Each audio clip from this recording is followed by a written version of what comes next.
Welcome back. It's a brand new episode.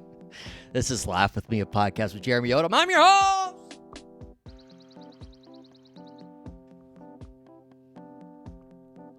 J.O. Oh, do I have a treat for you. Not only do I have a special guest here. I've got a special guest here who is bringing the heat, okay? This is a guy, I've known him for 20 plus years now. 20 plus years of stories from this guy. I mean, we're just hitting the tip of the iceberg of what this fella can bring to the podcasting world, okay? I know him as Bob. His name's, we talk about it. His name's not actually Bob. I've always known him as Bob. So in previous episodes when, Eric, frequent guest of the show, we've sometimes brought up our friend Bob. This is Bob, guys. Bob Roberts, otherwise known as Nate. His name's actually Nathan. And it took a long time after knowing this guy, after hanging out, after being his friend, before I found out that was actually his name. I always knew him as Bob. And for a long time, even after I found out that his name actually wasn't Bob, it took me a long time to figure out why. We talked about it. We set the record straight on the name thing. But man, this guy, he's got some classics in here, stories for you. Just fun stuff. If you have ever lived in kind of that, many roommate situation in your 20s, and you're like, yeah, I'm not living like that now. You'll be able to reminisce from that because we lived it, and Bob's got the fun stories from it. But yeah, special guest this week, episode 103 of Laugh With Me.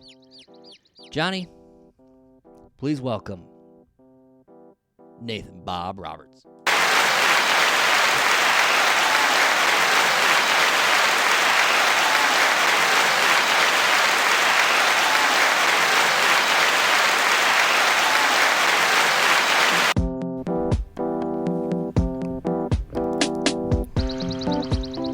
Do you want to be called Bob or you want to be called Nate? Bob. Let's do Bob. Do you want?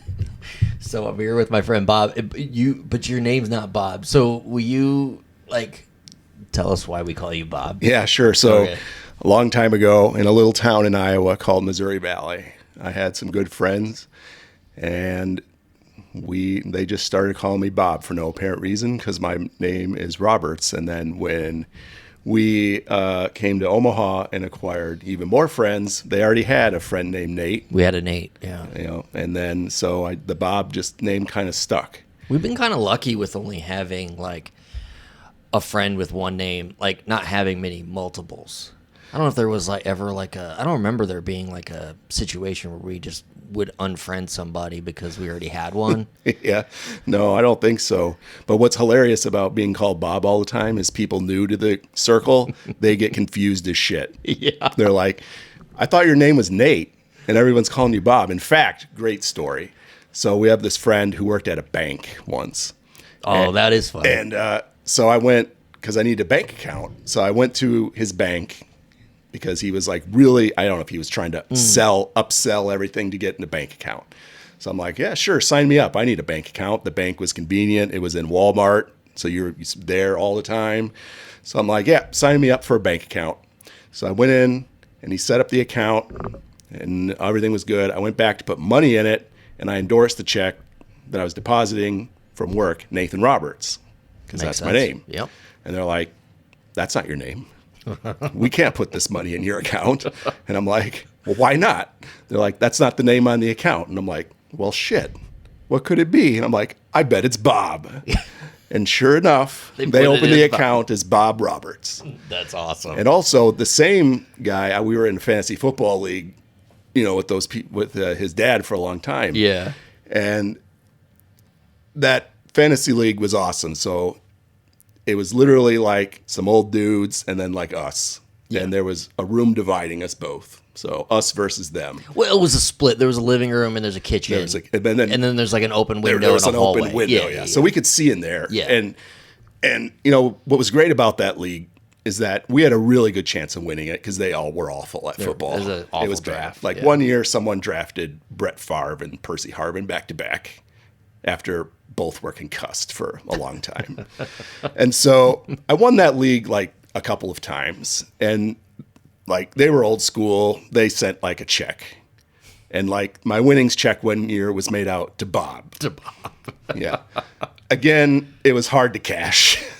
So your friend at the bank, when you open a bank account, do they have to like check your ID and like basically copy straight? Nobody's just saying, you know, you and I just talking, oh, what is your name? And then just typing it in. Like this is some kind of verification process, right? Yeah, well, you would think, but I think, you know, this was like pre 9/11 when anything goes. Yeah, anything goes. Like I could have said my name is like whatever. Yeah. And people would buy it, right? The good old days. Yeah, the good old days. Fly planes into buildings. Oh, yeah. The good old days. The good old days. But yeah, so that's how Bob came around. And like, yeah, it's a good story. It really confuses people to hear me call Bob. Like, for example, at my wedding, right, there was a lot of us there, people calling me Bob.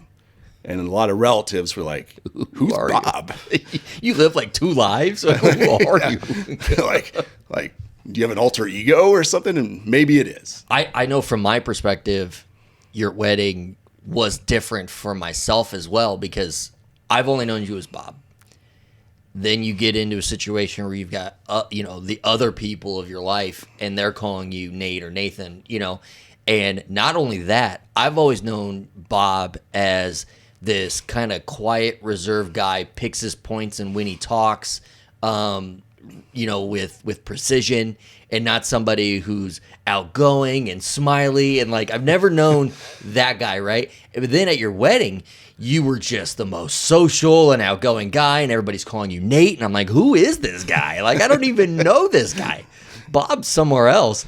And then, you know, you've kind of been that way ever since. Like, that's how I've known you. But like previous to wedding, it was like, that's a different Bob. So yeah, it was interesting on our end too. Yeah, the wedding is a whole different deal because you got to be social with people, walk around, maybe swipe their drink tickets, even though you're paying the bill, things like that. Yeah, you're welcome. Yeah. Sorry about that, by the way. It happens. I probably will never live that one down. but have you ever had a colonoscopy? I have never had the pleasure, but every year my doctor reminds me, he's like, 45. Mm-hmm. So I got 2 more years. You got 2 more years. And then it'll be that time, I guess. So I had one yesterday. Are you familiar with the prep process? I've heard it's really awful. Well, depends on how you define awful. If you enjoy shitting your brains out all day and night, well then, yeah, it's awful. But if you enjoy that, I mean, if that's your thing. I mean, there is nothing more rewarding after like a good day of drinking than taking a big shit. Yeah. What if you do that like 30 times? Yeah, that would be pretty bad. Yeah. No, I had one yesterday and it went pretty good. But the thing is, this was probably the best prep time. Like, it was the easiest, I guess, for me. I don't know if I'm just becoming like an old vet of the game, but it seemed I got some sleep in the middle of the night. Normally I'm up all freaking night. This time I didn't shit the bed. Did not shit the bed. I want it to be known on record that everything went into the toilet this time. That's possible to shit the bed with the prep. It's possible. And something that was very much on my mind this time. That would be hard to sleep with that in the back of your brain. Oh, yeah. Yeah. Yeah. But this time, no, I slept pretty good. And then, you wake up and it's just, I think what helped this time is I was so sick. Everything from the get was all straight liquid. So that helped. Yeah. So this is good podcasting. Just talking about colonoscopies. Well, I mean, like there's a big giant billboard where I live. it says nip it in the butt, get a colonoscopy. Yep. So if nothing else, this is a public service announcement. I recommend anybody who has the means to get one. It is certainly something that can be life-saving, for people. It is something that is, anyone who listens to the show knows that it's something that's necessary for me with the Crohn's disease. This was a positive experience this time. The GI doctor came in, and he couldn't have been more ecstatic with my colon. Not that it's in good shape. No, not by any means. But it's better, and the small intestines are actually starting to heal. So there's a lot of good things this time to celebrate after that. And I don't remember any of the conversation. You know what's interesting about a colonoscopy is the doctor immediately talks to you when you wake up. Oh, yeah. You don't remember any of that. No. You're so out of it because of the anesthesia. So it's important to have somebody important with you to take the notes, because you won't know anything that happened there. So, didn't happen to me, but maybe. So what kills me is after you have anesthesia, right? So you're in the hospital overnight, and they're like, get some sleep, rest up. But then they come in every 2 hours and wake you up. Oh, yeah. Yeah, it's I was there with my dad, and he had anesthesia or back surgery. And they're like, get some rest, you got to rest up. And then his doctor rolls in at 4:30 in the morning to wake him up to tell him what happened. He doesn't remember shit. No one was there. Nobody's there. Yeah. There's been a couple of times where I was getting a colonoscopy, but I was there getting one as a part of what was a hospital stay. Okay. And it's exactly that. They're make sure you're getting some rest, because I know this is hard on you. And then it's, you're getting woke up every 90 minutes, if not for your vitals, but for taking some medicine, do something. You would think they could tell if you're alive by all the technology in the hospital, not have to wake you up to do vitals. You would think the beeping would tell them something. Yeah, that would tell you something. Yeah. Because I know when it's just a long stream. Yeah, that's bad. That's bad, right? Yeah. So there's definitely signs that they can use. Without having to wake up, boom.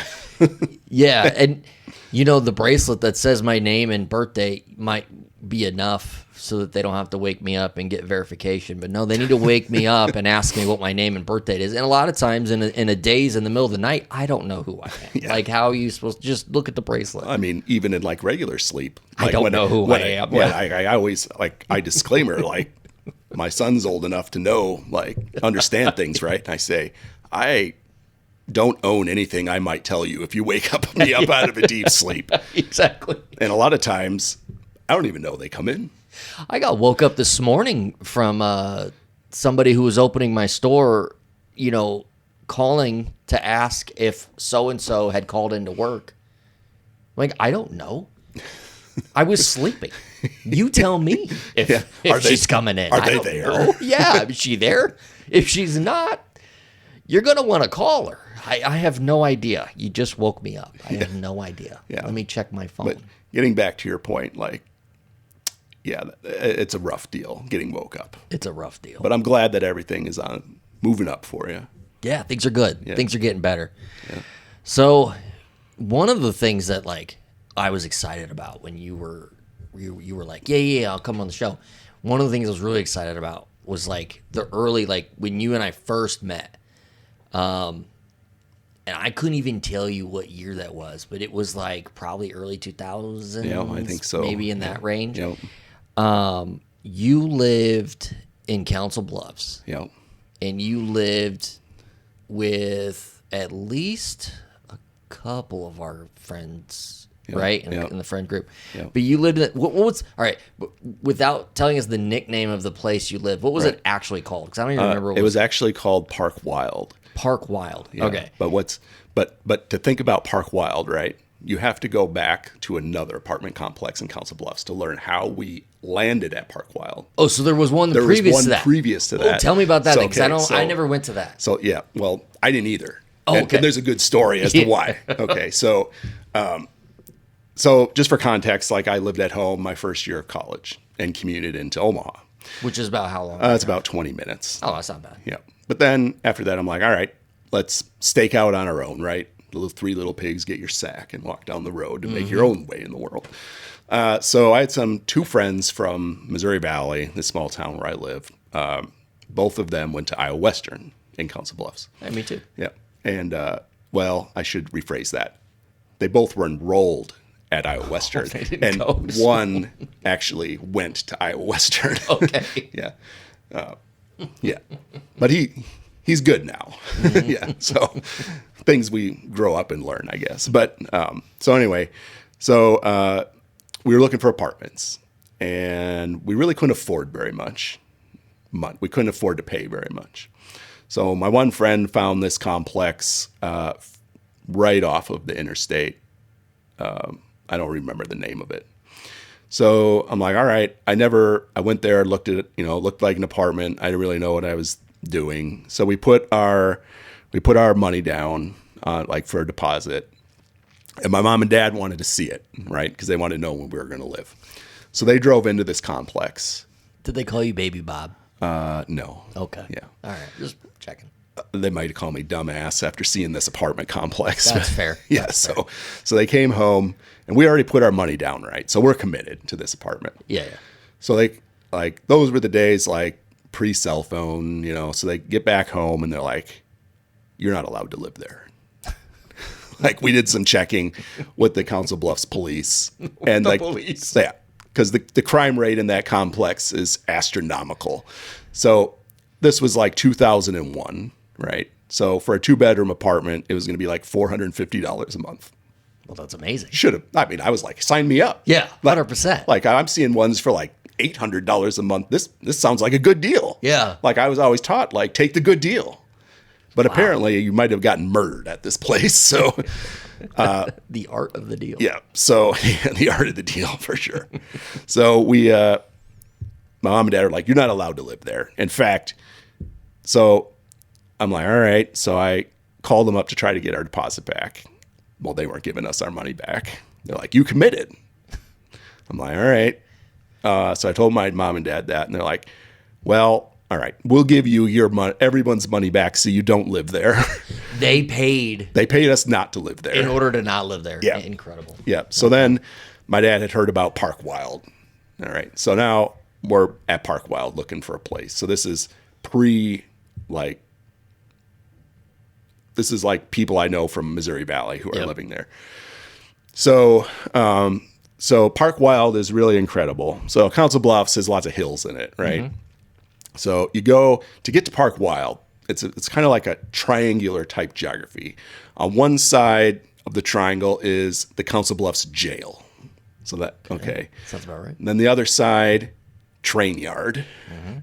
And the other side, one of the most famous establishments in Council Bluffs, Lipsticks, which you can imagine what that is. Yeah. It's a makeup place. It's a makeup place. Yep. Yeah. Well, maybe. Never been there to know. But anyway, so it's not really the best type place to be, but it served its purpose. So we rented this place, and we had a 2-bedroom apartment with 3 dudes. So I shared one of the rooms with another guy, and then one of our friends, he had the other bedroom. 2-bedroom apartment, 3 guys. Yeah. Okay. And so, first of all, they told us, you may not have a charcoal grill for fire hazard reasons. So you got a charcoal grill, right? No. Oh. We found a gas grill and threw charcoal in it. Perfect. To look like, yeah. Yeah. So being in the grocery business, you'd appreciate this. So we had to be out of spite. We had this thing where one of us would go to Hy-Vee because there was a Hy-Vee right down the street to buy some meat to grill.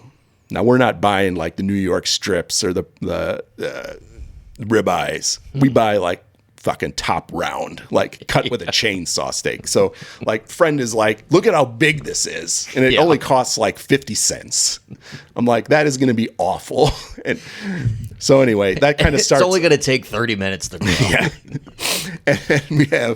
And we have a charcoal grill we're not supposed to have because it looks like a gas grill that we filled with charcoal. So anyway, so we started out well there. And then when we're outside grilling, we hear this choo, choo, boom. And we're like, what the hell is that? It sounded like a bomb going off. That was the train yard. The trains would back into each other at all hours of the day to hook up. And trains don't slowly back into each other. It's they gotta hit each other hard to get the cars hooked together. Yep. So there's that. So we lived there for one lease. All right. And then while we were there, some other friends who had been in Kansas City decided to move back to Council Bluffs. So that's some other friends. They lived a little bit down the hill. Park Wild is a multi-building complex that's on a big hill. Big bluff. Big maybe bluff. Even. Can we call it the bluff? Yeah. So there's like the bluff has like Park Wild, like train yard at the bottom, then Park Wild, and then way at the top is an apartment called the Heights. That's like the 1%ers of Council Bluffs live at the Heights. So you never quite made it to the Heights. We never made it to the Heights. No. Okay. No, we knew our place at Park Wild. All right. So our lease was up, and then all of us in the first apartment went our separate ways. We did not get our deposit back on that one, surprisingly. So moved home, and then my mom and dad are like, we're going to move to Pennsylvania. Oh. And so you can choose to come with us or not. I'm like, all right. So this was about 2003. So these are the same people that were willing to buy you out of a lease to make so that you wouldn't live there. Yeah. They are now like, we out. Pick a place to live if you'd like. Yeah. They must have got a taste of the good life when you did like live outside of the home. I guess. But my brother was still there. Oh, okay. And I've always been the responsible one. Yeah. So maybe they were just exhausted from having him around. I don't know. So they were like, we're moving. As soon as my brother graduated from high school, they moved to Pennsylvania. So I'm like, all right, well, I'll see what I can do. Because I was going to University of Nebraska, Omaha. And I'm like, all right, well, I'll see if I can transfer into Penn State or something. So I tried that. And I had I had 2 years left at UNO, and Penn State was going to take only half my credits. So I'd have to do a bunch of stuff over. I'm like, all right, well, I guess I'm going to stay. So in the meantime, our friends who had moved from Kansas City and lived below us at Park Wild had upgraded to this. It's almost like the penthouse of Park Wild. Mm-hmm. It is a 2-level apartment. Oh, yes. Yeah. So like wood-burning fireplace, 3 bathrooms, 3 bedrooms, and a shelf. We'll get into the shelf. Because this is the unit that I know, right? Yeah, this is the unit that you know. Uh-huh. So I'm like, I get a hold of our friend Cody. The guy on the shelf is leaving. He's moving. So that's going to be opening soon. So I'm like, well, I've seen the shelf. I guess it'll do. So for context, the shelf is like, it overlooks this like cathedral ceiling, like living room. So it's like a loft almost. Yeah, like a little ledge. It has it's like a hallway. So like a normal room, you have 4 walls and a door. Shelf had no door and 2 walls. All right. So it was big enough to and a railing. And a railing. It's important to have the railing. Yes. Because otherwise that would be really unsafe. Yeah. But I'm like, sign me up for the shelf. So it's big enough to fit like everything you need, like a desk and a bed and whatever. What were you paying to live on the ledge? I think I was paying about $250 a month to live on the shelf. That's not bad. No. But then I went to a local home improvement store and bought some styrofoam to make a wall. So put it on top of the railing to make a wall. And also made a door out of a tarp. Okay. Yeah, to make like a room. Yep. So if you're sitting on the bottom floor of this really open living room, right, and you see a bunch of styrofoam up there, what do you think will happen? I mean, you're going to throw shit at it. Yeah, it's a dartboard. Yeah, it's a dartboard. Exactly. And you might find the dart if it hits the styrofoam. Maybe. Yeah. So a lot of times my styrofoam would be knocked down in the middle of the night. And this was like pre-wedding, like pissed off Bob. Yes. Yeah. It's a different Bob. Yeah. And so also there was no way on the shelf to like secure your belongings. So I had a bookshelf with a lot of books. So I came home from work one day and all my books had been turned around. Well, fair to say you're the only one in the unit that read books. I didn't really read them. They were just kind of a conversation So you piece. owned books. I owned books. All right. Fair to say you were the only one in the unit that owned books. Yeah. Okay. So it was just like every time I moved, I'm like, God damn it, I got to move those books. And I really didn't know. So I just kept moving them around. And once in a while, I'd pull one off and be like, all right, and it's a book. Because I'm paid to lead, not to read. That's right. Like Simpsons president, or Arnold Schwarzenegger. You need to put that on a T-shirt. Yeah, paid to lead, not to read. Yep. Yeah, absolutely. I love it. So, so I do my time on the shelf. So and then one of the guys that had a bedroom, he moved out. So I was next person up for a bedroom. So we get the bed. I move into the bedroom that leaves the shelf open. Is the bedroom upstairs? Right? Upstairs. Yeah. Yeah. Okay. Yep. So we got. So I move into the bedroom, and then our friend Eric Larson, who's been a frequent guest, he moves onto the shelf. His parents told him it's time to get out. Right. So he moves onto the shelf, but he did not enclose it like I did. So he's wide open. He's wide open. You walk by, and like I think he was supposed to go to Iowa Western too, and maybe did once in a while. He was there sometimes. He was there. Because I went to Iowa Western, and he was there sometimes. Yes. Yeah. Okay. Yeah. Yeah. So he's like wide open on the shelf. He's not a builder. He's not going to put up styrofoam, a tarp, or anything. No. He goes, this is my space. That's it. He brought his bed. Yeah. And not much else, I don't think. I feel like he would have been content just having a couch downstairs and a blanket and a pillow. And if that was his space, that was his space. That would be true, except I don't think anyone would ever want to sit on the furniture at Park Wild. That's a good point. So, I think it's fun. It's important to note we've gotten the real name Park Wild. Yeah. But everybody called it Park Shitty. That's right. Why was it called Park Shitty?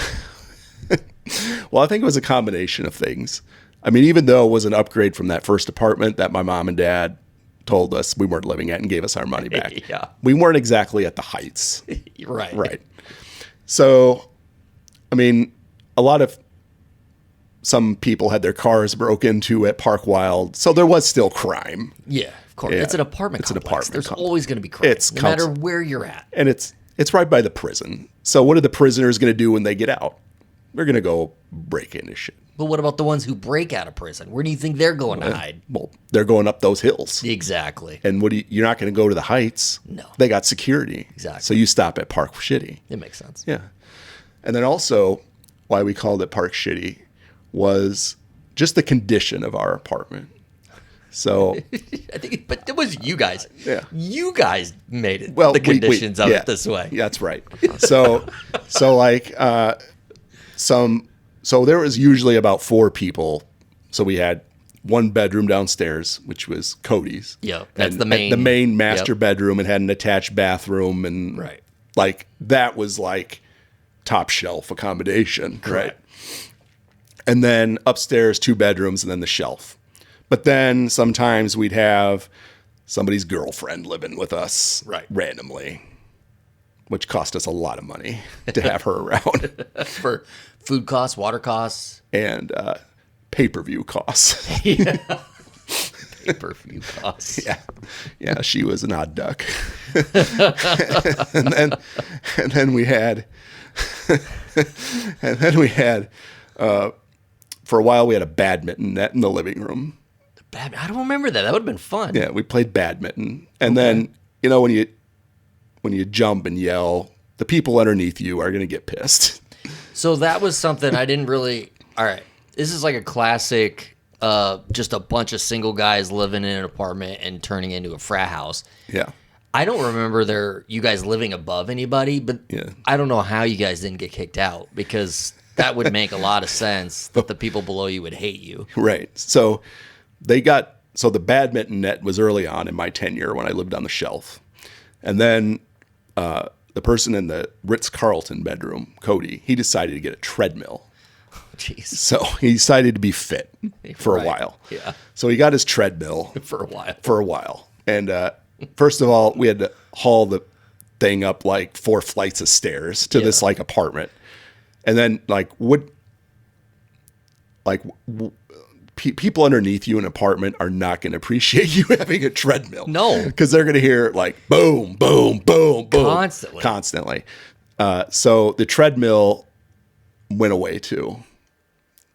And then also why we called it Park Shitty was it was a bunch of dudes. No one's taking the trash out, right? Ever. Oh, no. So we started out with like a simple kitchen-sized trash can, right? Well, no one took it out. So then we upgraded to like a 45-gallon like leaf, like barrel trash can. That was the solution? That was the solution. We need a bigger trash can? We need a bigger trash can to handle more trash that still no one will take out. Can I tell you, when I first moved out and it was like a 1-bedroom, that was like, there's certain things you have to do when you live on your own now, right? Yeah. You've got to like, now I got to do the dishes. I got to buy my groceries. I got to do laundry. I got to take the trash out. I always found like a sense of like, I'm doing it. I'm really doing this on my own. When I took the trash out, you guys were like, fuck that. Who's taking the trash out? Let's just live in the filth. Yeah, we'll just live in the filth, and we'll just get a bigger trash can that no one will take out. Insane. But the good news is it didn't fill up very fast because all we ate were Totino's cracker pizzas. And you wouldn't, which is funny because in my notes, I wrote down Totino's pizza because I remember you guys, like, you didn't want to, like I just mentioned, doing dishes is something you have to do as living on your own. You guys refused to do that as well. So you would put the Totino's pizza on like the metal in the oven, and then you'd put it just at the edge so that you could slide it off onto the cardboard, maybe onto the box, onto the box, and then you would just eat it, off the edge of the box, so that way you would avoid any dishes at all. That's right. And then if you're really creative, you take the Totino's pizza, you fold it in half. Yes. And now if you have guests, it's a calzone. It's a calzone. There you go. I've been a big connoisseur of the Totino's pizza, but I was never one to be afraid to use utensils and plates. I don't understand your guys' logic, but I do remember you guys being so proud of that. It was a big deal. It was a big deal. It was a big deal. So all right. So I only went to this apartment like a handful of times, but I do remember specifically, like, to your point, we don't take the trash out, we don't do the dishes. I specifically remember being like, hey, where's like the bathroom? And you guys were like, oh yeah, use that one down here on the first floor. And I go in there. Can you imagine? Do you think these guys ever cleaned it? Like a bunch of guys? No. Not only did they not clean it, it was like a rite of passage to have to go in there and use it. Well, it's funny. So you said, like, when you move out, there's certain things you got to do, right? Dishes, take out the trash, buy toilet paper. Right. Yeah, so, that wasn't happening. So we never bought toilet paper for that downstairs bathroom. So the downstairs bathroom was like a half bath. Luckily, I didn't have Crohn's back then, because that would have been a disaster. That would have been. I would have walked out with my hand raised and been like, guys, here it is, and just slung it. So we called that the men's number one only bathroom. That's right. It had a name. And then there was allegedly, someone had a fish tank. There was no. It was not a fish tank pump. It was a penis enlarger pump on the counter. I distinctly remember seeing that and being like, whose penis pump? Nobody would vouch for oh, no, we had a fish tank. No, you don't have a fish tank, because if you had a fish tank, that's responsibility, and you would have had to clean it and feed the fish. There's no responsibilities in this apartment. No, absolutely not. It was a penis enlarger, and I don't know whose it was. I don't think anyone's ever claimed it. We never checked. In fact, I think when we moved out, we left it right where it was. Yeah. Somebody either maxed out or they just moved on from it. I don't know, but someone just abandoned it. Yeah. It's like one of those, like, it's not mine. And and that's like, I think it was like the first time I ever went there. I remember that. I remember going in that bathroom and being like, what happens here?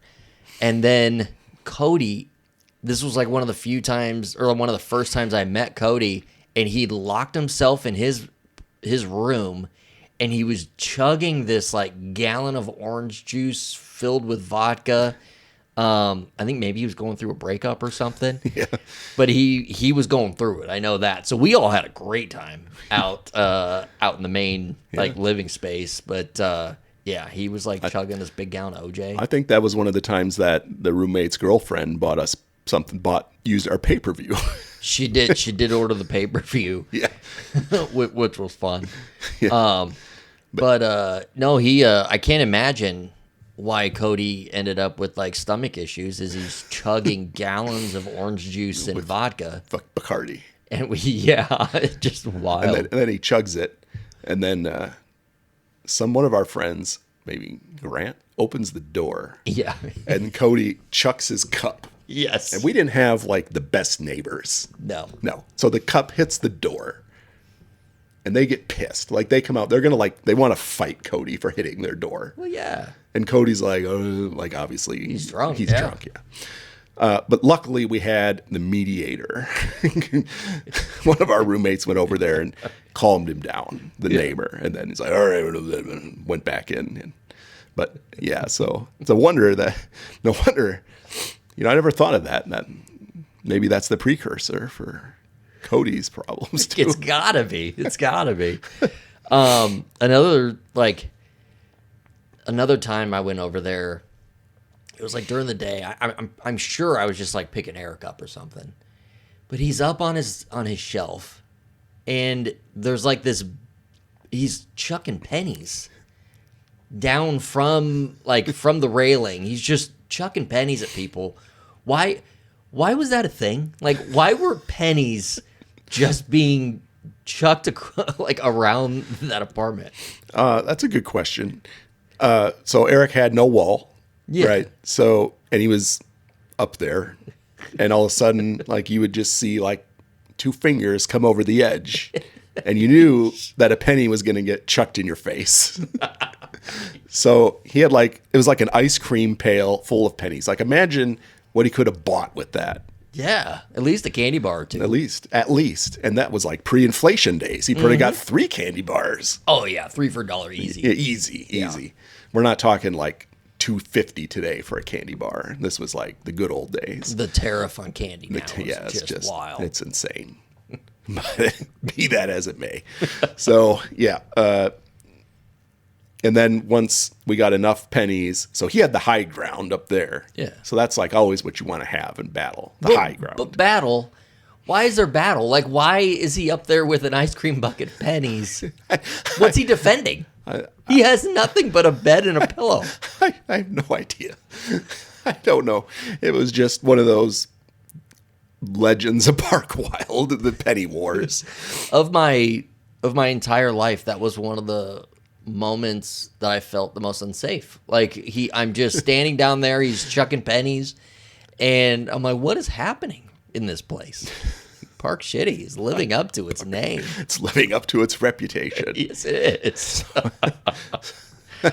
I know you have you've got something special for us. There was a lot of crazy things that happened in this place, but you had said that there were some sounds that were special that you heard in this place that maybe you wouldn't hear anywhere else. So you were going to give us the top 10 sounds that would come out of Park Shitty. Yeah.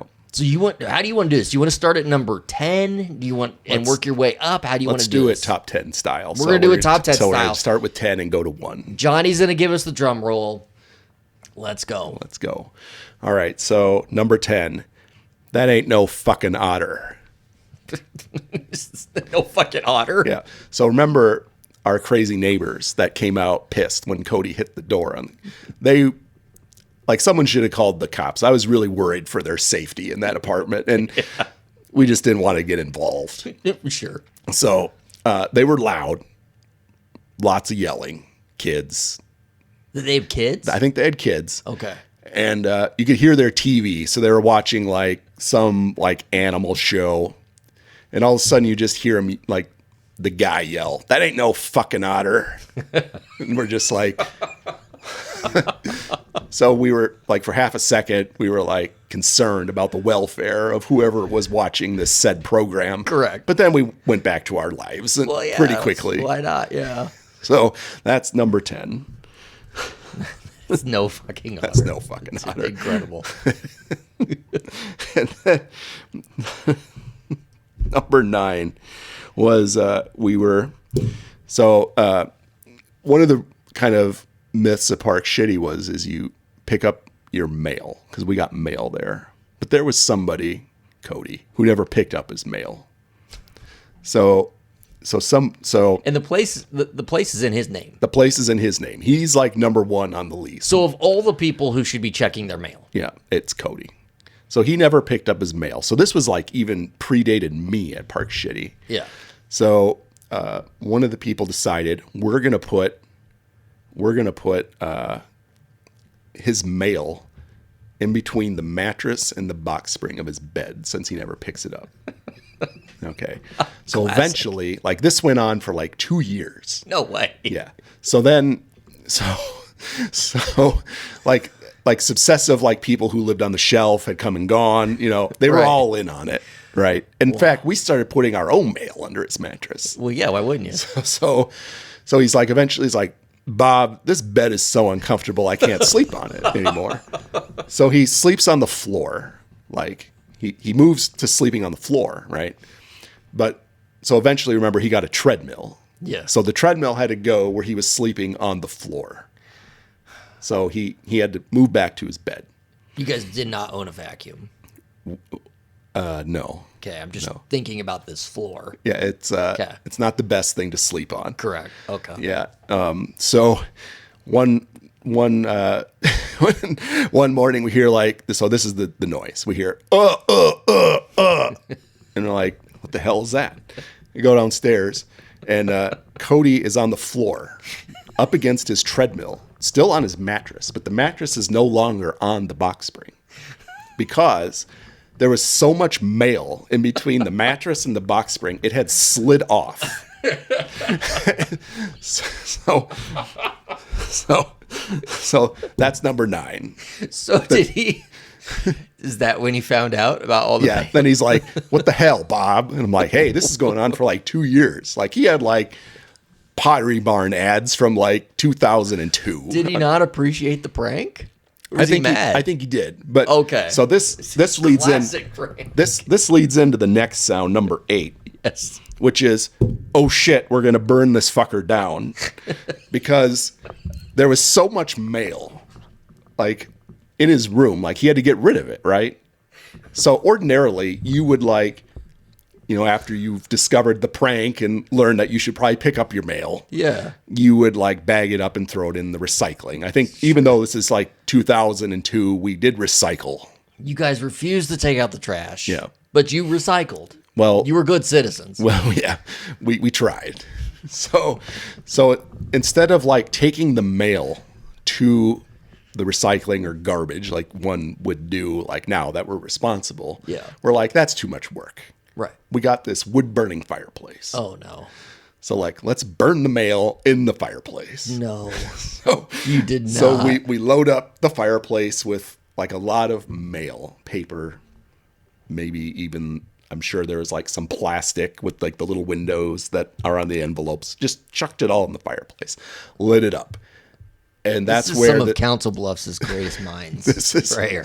So this is where we get into the like, oh shit, we're going to burn this place down, because the flames from all the burning mail are like wafting up the wall. Yeah. Out of the fireplace, like the containment of the firebox of the fireplace. And no chance like the fire detectors worked, because you'd have to change batteries. Well, yeah, we didn't. Right. bother with that. Yeah, No. forget that. So, I mean, no one was alerted to us. That could have been a real tragedy. Had could have been bad. we burned down, we would have had a lot of explaining to do for that one. I think so. But eventually, we just kind of like spread the burning mail out in the fireplace, and that seemed to allow the flames to go back into the fireplace. So we burned half the mail, and then maybe our first actual learning experience at Park Shitty was to like, maybe we shouldn't burn lots of mail in the fireplace. So we did, in fact, that was one time that we took the trash out. Because you learned. Because we learned from your errors. From our errors. So we did learn something in that. Well, good. So, like, kids, don't burn your mail in the fireplace. Don't burn your mail at all. Honestly. Yeah, honestly. Yes. Especially in the fireplace. Just recycle. In a multi-story apartment building. That's funny. So, number 7 is a great one. Like, what the hell is this? And what that is from was, we used to buy lots of terrible alcohol at Park Shitty. I'm talking just whatever's cheap. Whatever's cheap, and we didn't really know what we were buying. Well, yeah, so we bought like lots of Bacardi flavored rums. We bought Smirnoff Ice malt liquor. So really top shelf stuff we're talking here. Well, you guys were 21, 22. Yeah. In fact, like I was older than everyone else, so I would, not to incriminate anybody here, but. So you're the elder statesman. You should have been the role model. I should have been the brains of the operation, not the enabler. So where that comes from is it didn't help your case to let everyone know that you were the oldest one of the group. No, because you really should have been leading them. Should have been leading them, like being responsible, like maybe saying, "Hey guys, maybe we shouldn't burn all the mail in the fireplace." And I was like, "Fuck that! I want to see how this goes." Yeah. Maybe I'll be in a podcast 20 years later. It'll make for a good story. Yeah, it would. So number 7, that sound comes from when one of our roommates went to turn on the garbage disposal in the sink, right? Okay. Turned it on. Yep. We had been drinking heavily the night before. So something bubbled up from the garbage disposal. And it was someone's puke because they puked in the sink. What? In the sink and didn't run water or no. It was just sitting in the containment vessel of the garbage disposal. And which always confused me is the men's number 1 was a lot closer than the sink. Yeah. So that must have been so disgusting that they didn't want to puke in it even. That's it. The game of what's that smell would have been incredible in that place, because is it the trash? Is it the men's number 1? Is it the sink? The fridge? The fireplace? The barbecue spam we made in the microwave with eggs. The copper smell from all the pennies. There's so many ways you could go with this. It's a sensory overload type of environment. Oh my. So that was a good one. That's a good one. The backing up of the puke and the sink. That's awful. That's awful. Who did it? Who puked it? I'd rather not say. Okay. We'll protect their identity. All right, that's fair. All right. So number 5. So when our friend Eric moved to the shelf, I think he knew Cody from they worked together. Yeah. And I think he had known our other roommate from somewhere else, but he didn't know me. Like I went to UNO, I didn't work where they did, but I worked at UPS, loading boxes all through college and sorting boxes. Overnights, daytime? It was a 4 to 9 p.m. shift. 4 to 9, okay. Except when it was Christmas time, which sucked. My policy every Christmas was to punch the first box that said Merry Christmas. But anyway, back to the noise. So the noise is like boom, boom, boom. And so Eric came over to meet me. And like, it was like a snowy day or something. And at UPS, you had to wear these steel-toed boots. Mm-hmm. So that noise is, he said, like so he always says the story. The first time I met Bob, he came home from UPS all pissed, his boots covered in snow, stomping, boom, boom, boom, across the floor. And that's how he met me. And he's like, sign me up. I want to live here. This is great. Jeez. This guy seems great. This guy seems great. So pre-wedding, outgoing Bob. That sounds about right. Yeah. That's the Bob I knew. Yeah.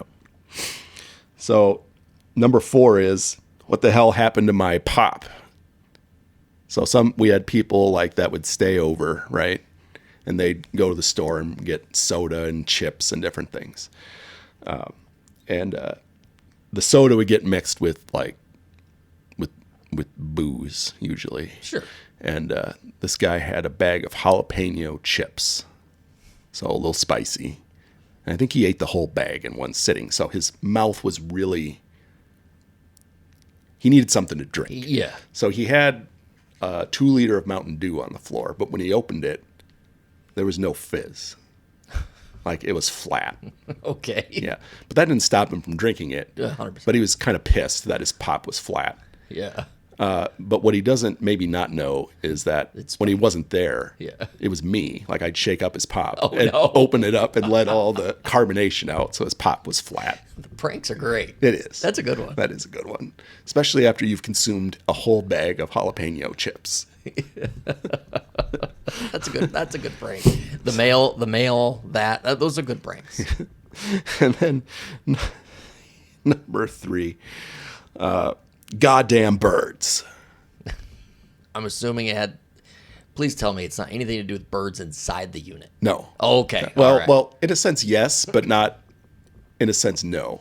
So we did a lot of gaming Sure. at Park Shitty. Yeah. Like, school and work, very much sub-tier priorities compared to gaming. Yeah, I remember there was like a whole like kind of corner room that was set up with like desks or whatever all along the wall in an L shape, and then it was just computers, Yeah. game TVs, gaming and whatnot. Yeah, which I wasn't really my thing, but I remember seeing it and being like, "Yo, you guys are busy." Yep. We used to have what you call LAN parties, local area network party. All right. So what we would do is we would acquire all these computers, or people would bring their own. So no one had laptops, right? Sure. So we're hauling like big desktop computers and this was pre-flat screen monitor.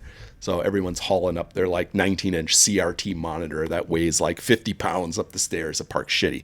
And we would daisy chain all these computers together to play computer games. You would not carry the trash out, but you would lug these giant computers up Yeah. so that you could play your games. Absolutely. Incredible. So that's like number 1 priority is gaming. Yeah. So where goddamn birds comes through is there's this game, I think it was on some console, like maybe like the first generation PlayStation or Xbox, Final Fantasy VII. Oh, so it's not Angry Birds. No. So Okay. it's like, so one of the quests was you had to ride this like ostrich or emu and go collect these balloons. But at the same time, there were other birds that would try to pop the balloons before you got there. So you're on like a time frame of trying to do it, right? So one friend, he sat there for like 2 days trying to pass this quest. Right. So he's saying like, goddamn birds, I can't believe goddamn, because they keep popping his balloons, right? Yeah, He's yeah. getting really upset. Like he hasn't like showered or ate or gone to work or school because he's really hyper focused on taking care of this quest to collect these balloons in Final Fantasy VII. Yeah. So then our friend Cody sits and he's like, finally, like the guy's had enough. He's like, screw it. I fucking give up, whatever. So Cody sits down, takes the controller, beats it in one sitting. Oh, no. And then this guy's like, how the hell did you do that? So I think that got us another noise warning after that one too. That's funny. I can't believe you guys lug all those computers up there. It's a good story. That is funny. So gaming are very much our top priority more than anything. Yeah. All right. And probably a lot of the late night sounds come from From gaming. gaming. Yeah. Yeah. Because we would game until like 4 a.m. Oh, sure. and then be like I always tried to go to class, but it's You tried? No, I did. Okay, Yeah, you did yeah, go. I did Okay. go, yeah. But it's like, oh shit, we were up till like 4 a.m. gaming, and I have a 8 a.m. class. And then you have to drive a half hour to get there and park and all Yep. that nonsense. And I'm like, but never convince us not to game till 4 a.m. Well, you're young. We're young now. We'd be dead. Can you imagine now Yeah. trying to do that? I could never. Like I'm here for my high school reunion, and there's still like people that are like, let's go to the bar and hang out. I'm like, it's 10 o'clock. Yeah, I'm going are you to bed. kidding me? That's insane. Like no. Yeah, staying up to watch the end of like a football game and then knowing I have to work the next day, it like takes years off my life. Like there's no way. Yeah. It's not like, Wild. especially when you got like those West Coast doubleheaders on Monday Night Football. Yeah. And we're in the Central Time Zone. I know. But what about the people on the East Coast? Yeah. Well, I never feel bad for anybody on the East Coast, That's but yeah, true. that's, Yeah. But like the West Coast, like Monday night games that start at like, what, 9 p.m.? That's the West Coast. People sometimes will be like, "Oh, I can't imagine living on the West Coast and the football game starts at 8 a.m." Are you kidding me? That's amazing. I would take breakfast football any day of the week. Yep. Like, give it to me. But I don't want these midnight ends a game. Like that's where I draw the line. You draw the line. Yeah, I can't be staying up that late. Yeah. But I'll get up early. Why not? You can lay in bed and watch football. Got the whole day ahead of you. All right, number two. Number two is it's a great one, for a change. For a change? For Okay. a change. And that is, this place is a shithole. That's like, it should have been on the front door. It should have been, yeah. and that was when we moved out, right?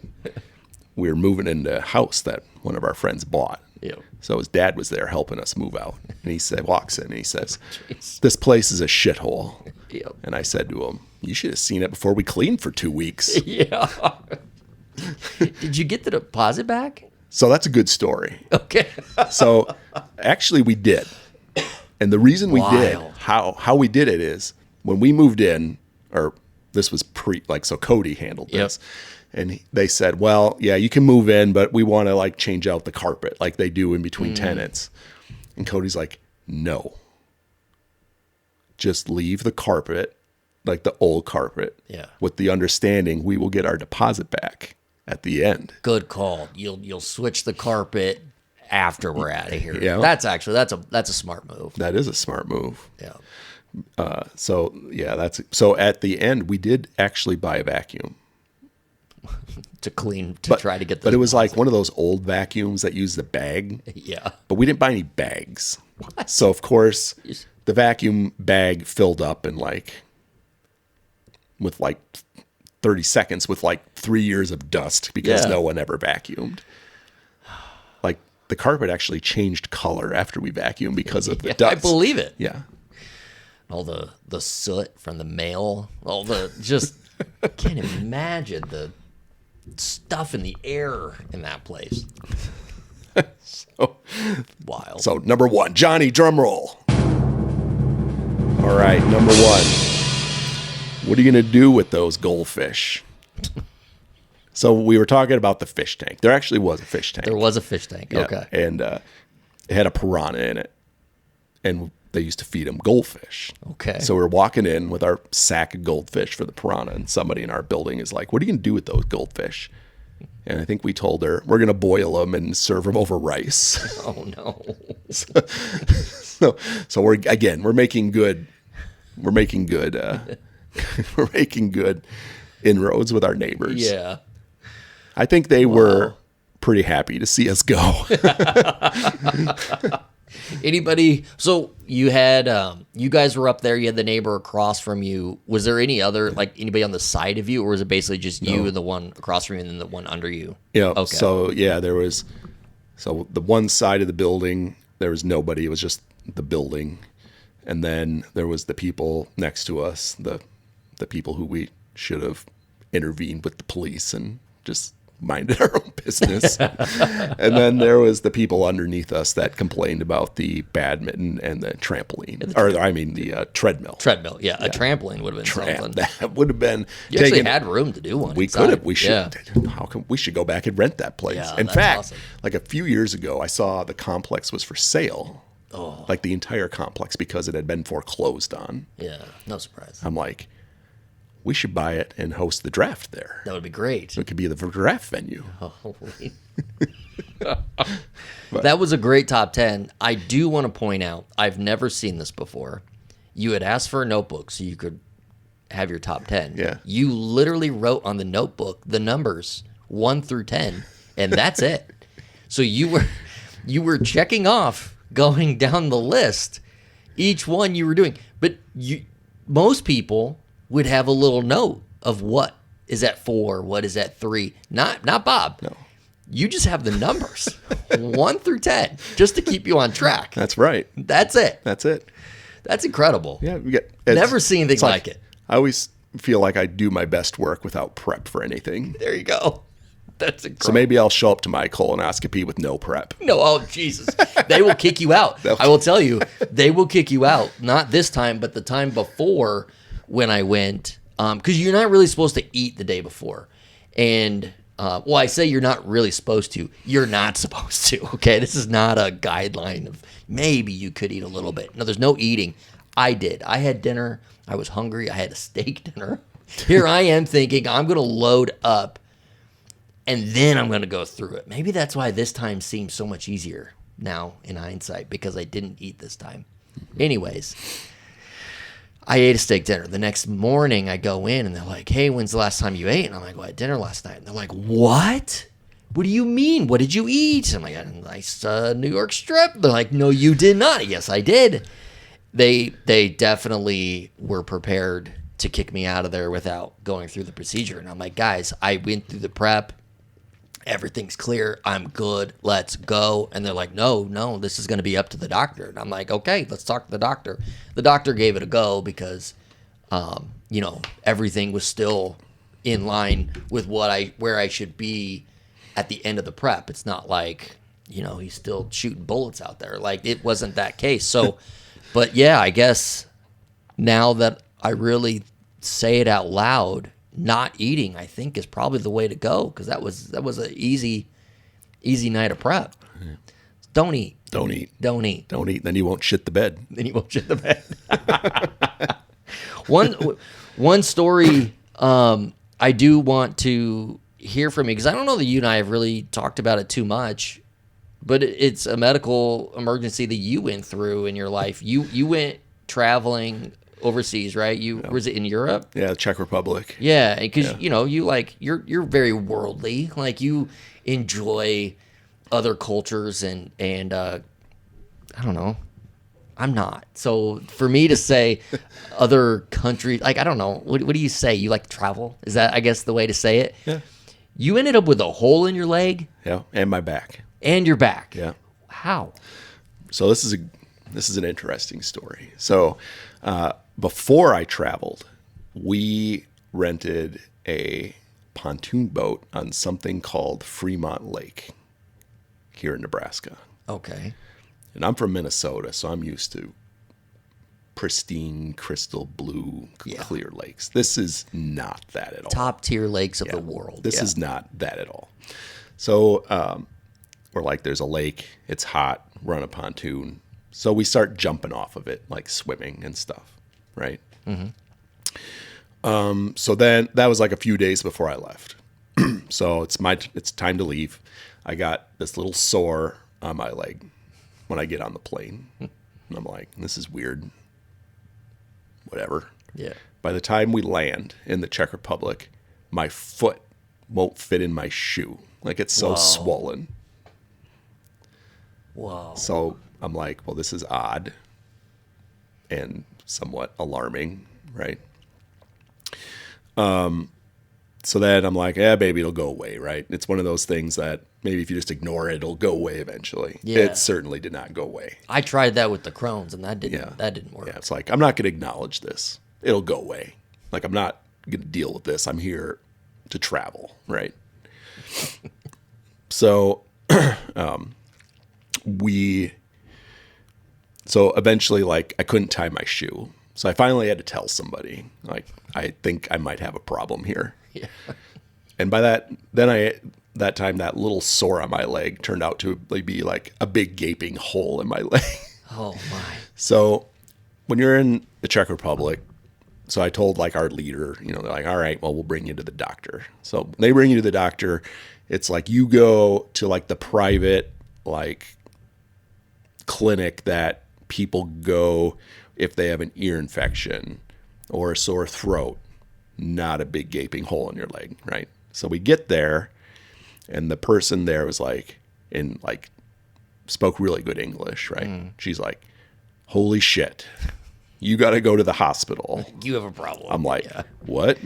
They're like, yeah, you got to go to the hospital. I'm like, all right. So the person, the leader lady, like from the Czech Republic, she knows how to navigate all this, right? And I don't speak Czech, and they don't speak English. Like the Czechs actually learned Russian because they were in the Russian sphere of influence, right? So the only Russian I know is like "niet." What does that mean? I think that means no. You think it means no. Yeah. So it's not necessarily the Russian you know. No. Okay. Yeah. So I don't know. Like I'm just sitting there like, huh? Okay. So we go to the hospital, and they bring in like 4 or 5 doctors to look at my leg, and they're like, in Russian or Czech, I'm sure they said like, wow, this is fucked up. We might have to amputate this or something. Take his leg. Yeah. So then they decide on another course of action. They're like, well, we're going to clean out the wound. So they tell me, and like they write like, this is like pre-Google Translate, right? So they write on a piece of paper, clean out wound or something. I'm like, okay. So they get like the biggest nurse they can find, like this like huge lady. Yeah. Like imagine just like a Russian, like huge lady, right? So she comes and like holds my leg down, and this guy starts digging around in my leg with like a dentist pick. And they're not you don't have any like pain. No. Oh no. That didn't feel the best. They give you Tylenol? No. So they're like, all right, we're all done. And I'm like, holy shit, that hurt. They're just pouring alcohol on it. Yeah. So they wrap a bandage on it, and they're like, all right, you can go. Like, so they did give me like Tylenol, which is a lot different than here. Like they're like 1,000 milligram Tylenol. So they're like really big pills. It's like the non-autistic kind. Yeah. Tylenol. Okay. Right. Yeah. The one that I know I kind of fucked up taking that, right? I mean, kids could have got autism, but that's another conversation. Yeah, it's a whole other day. Yeah, we're not going to get it. You know. I mean, not to diverge, but Jimmy Kimmel, awesome. Like, I don't know who had a rougher week, the CEO of Tylenol or me. Kimmel, he's never been bigger. He's never been bigger. This actually worked out in his favor. We watched the show last night, in fact. Because you were able to. Because I don't have TV. Like, I don't get local channels at home. We're staying at a hotel. It's like, wow, local TV. Look at this. Who knew? I saw it was funny. I saw a tweet this morning. There's a guy who's on a show. His co-star or movie or something. His co-star was going to be on Kimmel, and his co-star couldn't watch the show that was about Tulsa because he was in Tulsa, and in Tulsa, Kimmel's banned. So he couldn't even watch his co-star promote the show about Tulsa while he was in Tulsa because it was just so funny. That's where we're at. Yeah, it's strange times. It really is. But so we got the people now. They're probably done throwing up after I told them that they were digging around in my leg with the dentist pick. Yeah. Oh, no. So they gave me big Tylenol and Augmentin, which is an antibiotic. Oh, yeah. That's good stuff. Yeah. Big pills of Augmentin. Because it was infected, right? So they're like, you got to come back every week, and we got to change this bandage and probably dig around in it some more and all this. So I'm like, at this point, I really should have just left. Yeah, it's time to go back to America. Come back to America, right? Yeah. But I didn't. I'm like, I'm here. I can move around on one leg. Whatever. I'll stay. They don't have like those little scooters out there you can rent and just kind of ride around? No. Like they have at like theme parks here? No. That would have been a good clutch move, though. That would have been huge. Yeah. Yeah, I think like maybe they were hoping all the Czech beer and alcohol we would drink would kill the infection too. I don't know. Yeah. But so I went back every week to get this. Every week? How long were you there? I was there for 6 weeks. Okay. So I went back every week. I'd go out, I'd call a cab, and they'd be like, hospital? I'm like, yeah, you know who I am. Yeah. So I go back, and we do this whole song and dance, right? But, you mentioned like the Crohn's, right? Yep. So they're giving me lots of Augmentin, Yeah. which antibiotics, they really mess with your stomach, including mine, right? That's not good. You're in a foreign country Yep. that doesn't believe in accessible toilets. Oh, no. So, and it's pretty much required when you're, right? Yes. Yeah. So, like, I happen to be by like the Ritz-Carlton, which is like, that is like 5-star hotel doorman. And I just barge in the door and I'm like, bathroom, where is it? Yeah. And they're like, are you staying? I'm like, doesn't matter. Where is it? Or you're going to have bigger problems on your hand. Medical emergency. Yeah. So then they let me into like the behind the curtain bathroom or whatever and take care of that. But so that's one good story about the bathroom with the Augmentin. That's great. The other one was in a lot of train stations, they have bathrooms, but you have to pay for them. So this one, after you paid Helga your money, Helga would give you the toilet seat because there was no toilet seat in the bathroom, right? So I'm like fumbling through a bunch of change to get whatever it was, like 100 crowns, which is the equivalent of like 10 cents American. It's like any American who complains about having to get the big key to use the bathroom at the gas station or whatever. Just shut up. Yeah. Like you go there and you got to get the toilet seat. You got to pay. In order to pay, and then it's like giving the shoe at the bowling alley in order to get your rental shoes. Like you have to give them your pants and $10 in order to get a toilet seat and use the toilet. And also, you're on Augmentin, so time is of the essence. Yeah, you got to roll. And you're in like a foreign country where You're their wild. change is different than what you're used to. So you're like, so finally I just take like a handful of change and I'm like, toilet seat. Yeah, and they hand you 5 toilet seats because you just overpaid. Because I just overpaid. Yeah. Like I bet Helga retired after I was there with all that money. She did. So I quit. yeah, I quit. God bless America. so anyway, that was kind of a good story there. But then so that I ended up with the hole in my leg, right? Yeah. So then like we're done, we're ready to come home. So I fly back to Minneapolis, and I was living in Omaha. So I fly back to Minneapolis, and they had written like a note of what they had been doing for my leg when I was there. And it said like, we treat with iodine dressing, wrap 1 a day, blah, blah, blah. Okay. Something like that. Yeah.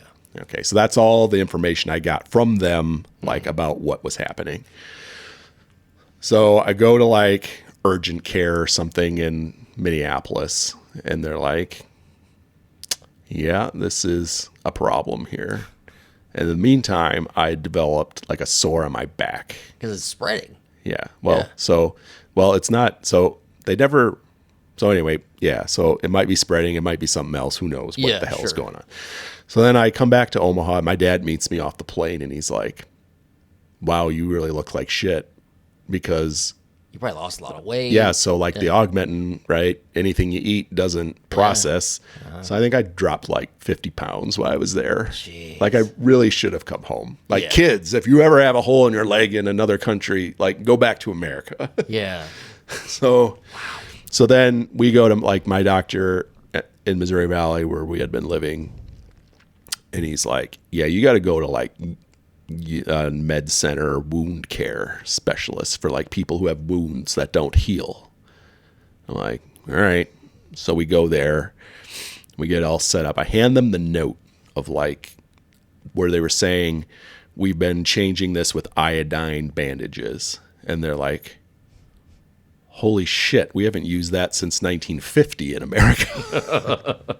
They're like, whatever they were doing, we're going to start over. Right. Yeah. So then by that time that I had a hole on my back too, and what it turned out to be was I picked up a staph infection from their hospital. And that was the hole in the back. And then, of course, I had the hole in my leg. So we get all set up and we get going. And my dad goes home, but I still got all these bandages to change and that sort of thing, right? Dressings. And I can't reach the one on my back because it's like right here. Right. So that's where Cody comes in. Cody put on gloves every morning. Yep. And he would change the dressing on my back for me. Yep. And that's how COVID was born. And that's how, well, that in a few more years, another 10 years. Another 10 years. Another 10 years. But yeah, I have a constant reminder whenever I look at my lower leg of my time in the Czech Republic. Well, that's what I'm saying. You guys never took the trash out. All those bandages just sitting in that house. Oh. We might have by that time started taking out the trash. Okay. Because one of the parting words from Friend's dad when he said this was a shithole was, I hope you slap asses have more pride in that house you just bought. Which you did. The did. lawn got mowed. The lawn got mowed. Maybe a roommate of ours backed into our neighbor's car once. Maybe. Allegedly. Well, it pretty much happened. I was in the car. Oh, you were there. I was there. And she's like, what's that? And I'm a trash can. I'm like, no, it isn't a trash can. That's somebody's car. Yeah. So we had more. We mowed the lawn. We planted trees at the house. So we really, and I think he might even still own the house. Does he really? Yeah. Oh, I think he rents it out. It's part of his property portfolio. Yeah, he's a real estate mogul. So, kids, if you ever get a hole in your leg in another country, come back to America. Don't trust Helga and the iodine bandages. That's crazy. You had to just felt like hell that whole time. Yeah, it wasn't the best. And then, I went back to the Czech Republic a few years later, and I'm like, this is fucking awesome. Like, I can walk around, without, the stairs down to the subway. Like, I couldn't, my foot was all swollen, right? Yeah. And, so it's, hard to walk down the steps. They didn't believe in elevators. So, I'm like, I can... what used to take me all day to get to, now I can get there in 10 minutes. Now that I can walk. That's awesome. Yeah. Well, Bob, thanks for coming into the show. You're welcome. All the way to Omaha. All the way to Omaha. All the way to Omaha. You got the big high school reunion. How many years is this? 25. 25. So we were the class of 2000. So my mom fell for every marketing piece of crap that said class of 2000, right? Which so there was plenty. There was plenty. We were worried about Y2K. Yeah. Those were tough times. And I was class of 01.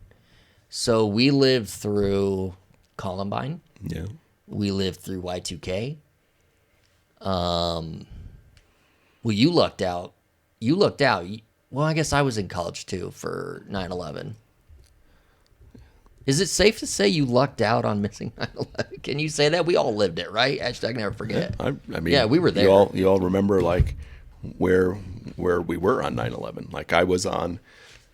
So people in Omaha, I was telling to my wife, we the old Exarban horse track, when it was an actual track, it was abandoned, but it still looked like we used to park there and take the shuttle up to class at UNO. Yeah. Now it's Hipsterville. In fact, that's where we're staying this time. It's it's actually a pretty nice area. Yeah. And so I was on that shuttle bus when we learned about 9/11. So I was in college, but before I would go to class, I would go in early to Hy-Vee and stock produce and run the produce truck, get the aisle ready.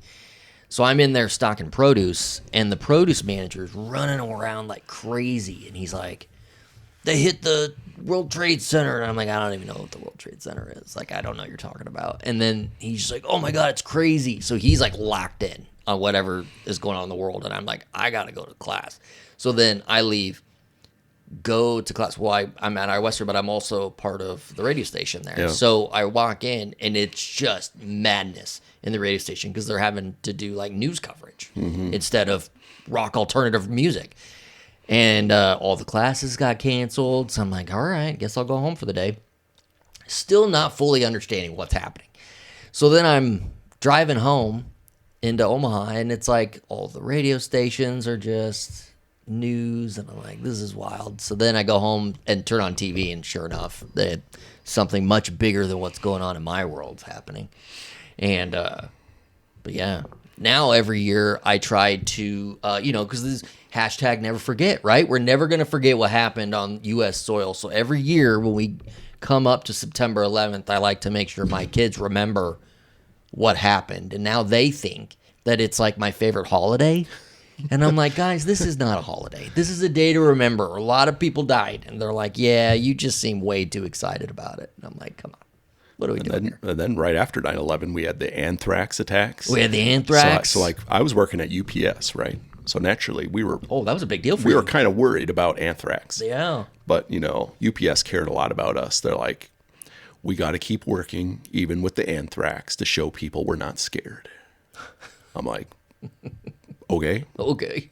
We'll keep working. Yep. Hopefully no one dies. We put up metal detectors at the doors at Hy-Vee. That's what our answer was. Really? Yeah. For anthrax? Nobody was coming to for 9/11. Oh, for 9/11. That was our answer to it. Yeah, not for the anthrax. We weren't concerned about anthrax. I was more concerned about the spiders coming in the banana boxes in the produce aisle, but that was a whole other thing. Neither here nor there. Yeah.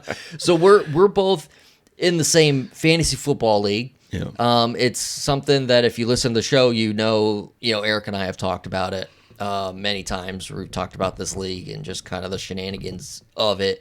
Are you a day oneer? You've been in it from the beginning, right? Like 19 years. 19 years. Yeah. Going on 20. Going on 20 years. And I know Eric gets introduced as multi-year champion. You're a one-timer. I'm a one, but also anytime in a draft recap, there's an asterisk next to mine. Because you were 2020. It happened in the COVID year. Yeah. That was funny because there is truth to anybody who's done a draft remote and not been at the draft in person generally has a good season. Yeah. Like you won that year 2020. Yeah. You were via Zoom, on the TV. Yeah. Kyle has missed the draft a couple times for various reasons, and he's won those years. There's something to it. There is. This year we had a team draft allegedly with AI, so we'll see how that pretty goes. Sure he's in last place. I don't. Well, I mean, yeah. So we have this arrangement at my house that whenever I'm permitted to play in the league, but I have to pay my wife the winnings, regardless if I win or not. So you pay double. I pay double. Well, no, like what the winner gets. Oh, you pay what the winner gets? What the winner gets. No shit. Yeah. Oh no, you are in the hole. You got to win the league a lot. Yeah. Yeah. Oh, you're in trouble. So, dude. and we also have this thing at the draft, the champions couch. Yeah. Where I never sit on it because COVID year asterisk. Yeah, that doesn't count. Yeah. But what's funny is with the winnings, we bought a new couch at my house. Oh, that's the champions. So I couch. have a champions couch at my house now. That's legit. Yeah. It's like the only couch I don't let the dog on. It's champions only. Champions only couch. That's funny. But what's great about the draft is when you're making your picks, right? You can always anticipate someone saying like, good luck with that guy. Yep. What the fuck are you thinking? Classic. Like lots of and as the drinking goes on during the draft, it gets more annoying. Yeah. So you'll notice that I always come up to you and whisper my pick. Yeah, you're a guy who likes to walk from the back of the room to the front, whisper the pick as I type in the picks. Because that's my goal of keeping it moving. But then that's also gets the room all worked up because they're like, "Come on, Bob, can't you just say it?" And then even though we have this giant draft board, on the wall that you can actually see who you've chosen, probably faster than listening, probably, and hearing over all the noise. Well, at that point, people can't see because they've had too much to drink. Yeah. So maybe that's why. Champions couch. But yeah, and I got my custom Bob shirt. It's 20 years old, so you ever need a T-shirt? I had this printed by a guy I worked with at UPS. Really? For the league we were in before our league. So was that? So what came first? The name, the Bobs, or the T-shirt? The name. Yeah. Okay. And the name is Bob. Yep. My name. But also, I've really idled Bob Porter and Bob Slidell from Office Space. Okay. The like, what would you say you do here? Yeah. People. Oh yeah, I Like, use that at work constantly. So like, no, I'm busy. I got a meeting with the Bobs. Yeah. So it's kind of like that's why the name. Oh, so the name Yeah. is it just because of your nickname? It's Yeah. It's also related to the Bobs from Office Space. you just blew my mind. Yeah. Because I've always thought it was just, a take off your nickname. Like mine's Jeremy O's All-Star Band. Well, I'm Yeah. Jeremy. Yeah. But it's because of the Office Space. I think. Yeah, That's and incredible. And I think you and I have had the same name for 19 years. Yeah, I don't like to. Every time I play someone, the name is fucking changed. I know, I hate I didn't that. even realize I played Kyle last week. Well, like the first.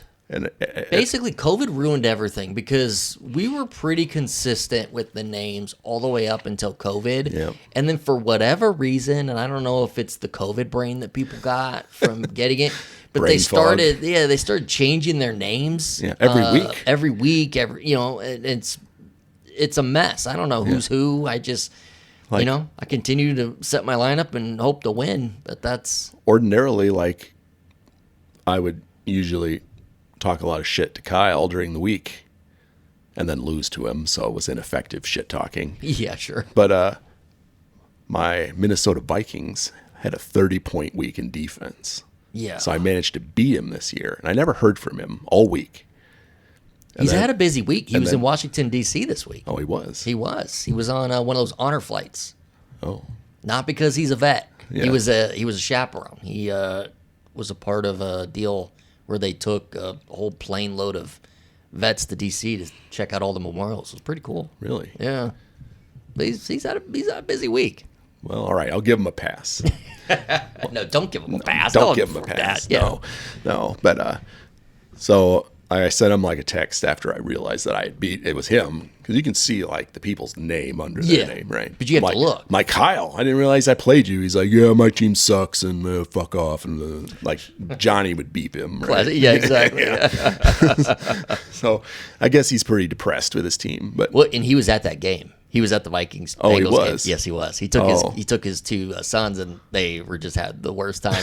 Like they had the best time, but it was like the worst time during the game because their team was just getting manhandled by Carson Wentz and the Vikings defense. like my favorite thing to say is like I don't know, there's other podcasts. I don't want to overreact, but now with Carson Wentz, we're winning the Super Bowl. You're gonna take it all. We're Yeah. taking it. We're going all the way. People forget he used to almost be an MVP. Yeah. So you've got that going. Maybe for you. we should get Nick Foles too, just in case. Have him to be the backup. I mean, I think that the Vikings coach could teach like me to play quarterback. Oh yeah.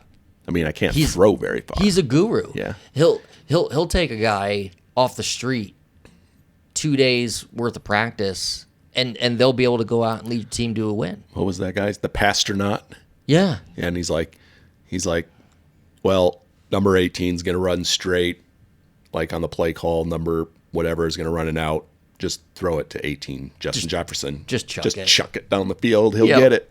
Yeah, That's funny. yeah, Well, Bob, we got to get you to your reunion. yeah. This is a big gonna deal. be a big night. It's a big deal. So what is there like a dance? Is it like old school, like a dance and there's a band? And So- like, is there going to be like a king and queen? Like what is this? The reunion? Yeah, the reunion. No, it's not prom. No, like so.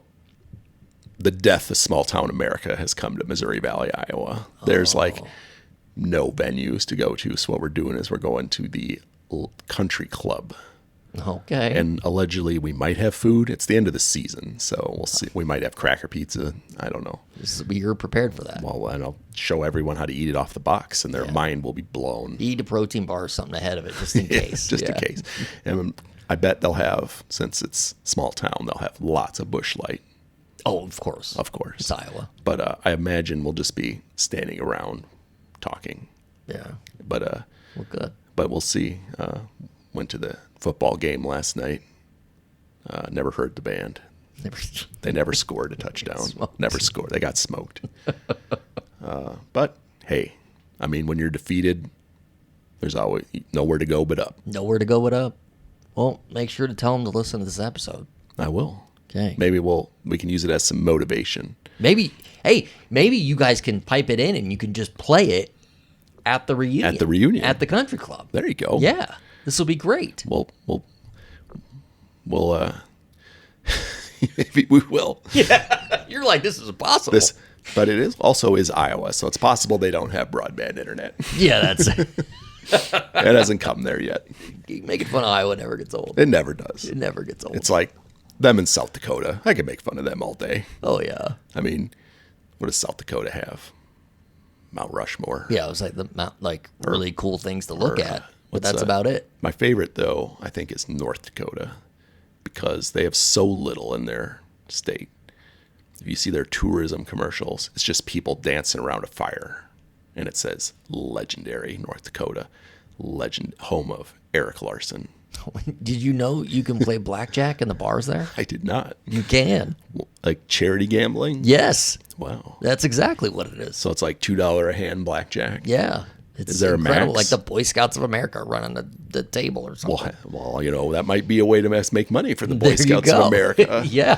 Well, I mean, screw selling popcorn. Let's Right. run a Just running blackjack we're tables. gonna run a backroom blackjack game. Oh yeah. No, it's I've never seen it personally, but Eric's really hyping it up. He lost his ass at the tables there. He lost his short, But it's a donation. but it's charitable gambling. Yeah, exactly. So it makes you feel okay with losing. Yeah, you got to feel good about yourself after. It's like you just helped that fire department buy new helmets. Yeah, or at least the pizza. Yeah. Yeah. That's